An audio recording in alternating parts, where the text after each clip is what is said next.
Imagine acordar cercado apenas por gelo, silêncio e morte. Sem comida, sem abrigo, sem qualquer caminho de fuga. Agora imagine perceber que você está preso em um dos lugares mais frios e isolados do planeta. E que ninguém está vindo para te salvar. Esta não é uma história de filme. Não é ficção. Esta é uma história real. Uma das maiores histórias de sobrevivência humana já registradas. Esta é a história das pessoas que sobreviveram 72 dias presas nas montanhas dos Andes. O voo. Em outubro de 1972, um avião militar uruguaio decolou levando um time de rugby, amigos e familiares. O destino era o Chile. O clima parecia normal. Os passageiros conversavam, riam e planejavam o jogo que jogariam em breve. Nada indicava que aquela viagem terminaria em tragédia. Mas, ao se aproximar da Cordilheira dos Andes, o tempo mudou rapidamente. Nuvens densas envolveram a aeronave. A visibilidade caiu quase a zero. O piloto acreditou que já havia cruzado as montanhas. Ele estava errado. Minutos depois, o avião colidiu violentamente contra uma montanha. O impacto foi devastador. As asas se partiram. A cauda foi arrancada. Os assentos foram arremessados para frente como projéteis. Algumas pessoas morreram instantaneamente. Outras ficaram gravemente feridas. Em poucos segundos, o avião foi completamente destruído. Quando o barulho cessou, restou apenas o vento gelado. E um silêncio assustador. Dos 45 passageiros a bordo, apenas 33 estavam vivos após o acidente.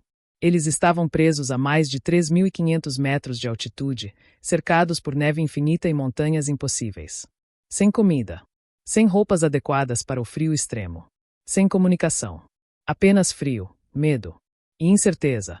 Os primeiros dias. O frio era implacável. À noite, a temperatura caía muito abaixo de zero.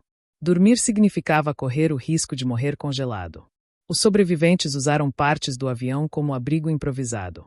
Rasgaram os assentos para usar a espuma como isolamento térmico. Vestiram tudo o que encontraram. Cada respiração queimava os pulmões. Mesmo assim, havia esperança. Eles acreditavam que o resgate chegaria logo. Afinal, um avião havia desaparecido. Certamente alguém estava procurando. A esperança começa a morrer. Os dias passaram. Nenhum helicóptero. Nenhum avião. Nenhum sinal de vida. A pouca comida acabou rapidamente. Algumas barras de chocolate. Um pouco de vinho. Depois disso, nada. A fome começou a enfraquecer seus corpos. A exaustão tomou conta. Alguns já não conseguiam se levantar. Então veio o golpe mais cruel. A mensagem do rádio. Entre os destroços, eles encontraram um pequeno rádio portátil. No 10º dia, finalmente ouviram uma transmissão. O que escutaram destruiu qualquer esperança restante. As buscas haviam sido oficialmente encerradas. O mundo acreditava que todos estavam mortos. Naquele momento, eles entenderam uma verdade terrível. Se quisessem viver, teriam que sobreviver sozinhos. A decisão impossível. Com o passar dos dias, os corpos dos que morreram permaneceram congelados na neve. A fome se tornou insuportável. Alguns começaram a desmaiar. Outros tinham alucinações. A morte parecia inevitável. Então surgiu uma decisão impossível. Para sobreviver, eles precisariam comer a carne daqueles que já haviam morrido. Não foi uma escolha fácil. Houve lágrimas, silêncio, orações. Mas a fome não dá escolhas. O instinto de sobrevivência falou mais alto.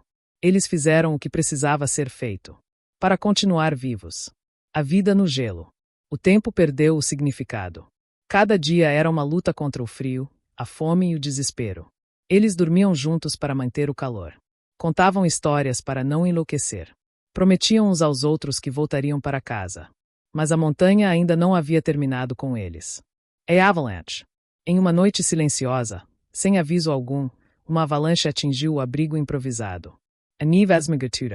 Pessoas foram enterradas vivas. Outras morreram instantaneamente. 8 sobreviventes perderam a vida naquele momento. Os que ficaram passaram dias presos sob a neve, com pouco oxigênio. Quando finalmente conseguiram sair, restavam apenas 19 pessoas vivas. A esperança estava quase morta. A última chance.